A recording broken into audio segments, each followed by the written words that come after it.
Finding the perfect niche. In internet marketing blogging parlance, a niche is essentially a subject matter. This is the topic that you will be writing about, and in turn, the industry that you'll be promoting. In the vast majority of cases, affiliate marketing will involve creating content in some form or other. This means you're going to need to write about this topic and find a large audience of people who are interested in reading about it.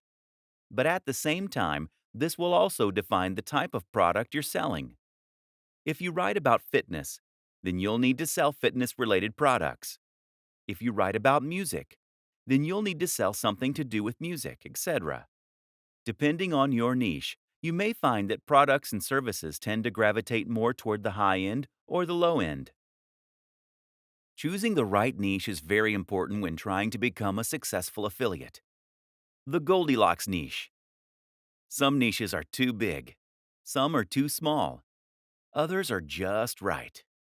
That third category, of course, is the type of niche that you want to find, and the kind that will help you get the very best results.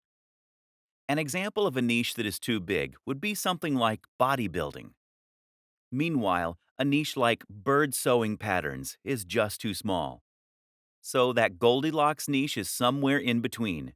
For example, instead of writing about bodybuilding, you could write about bodybuilding for students. This is still a big niche, but it's also a little more specific than bodybuilding generally, and you'll face a lot less competition. More considerations when choosing your niche. When choosing your niche, another thing to consider is the value proposition and the emotional hook. That is to say, that the very best niches for an affiliate marketer are the ones that promise something that the reader really wants. Bodybuilding is a great niche in this regard because it promises to help people get into shape. This is something that many of us will have a strong emotional reaction to. We all want to be stronger, fitter, and more defined. And we believe that we'll be more attractive, more confident, and happier as a result. Buying an ebook on fitness seems like a great first step to becoming hot and sexy, and thus we're very happy to spend $30, $50, or $100. Now compare this to the cat niche. The thing is, no matter how much someone loves cats, a cat jumper isn't going to change their life. That means you can't charge much more than $5 or $10 for it. This means you need a much higher turnover in order to make the same amount of profit.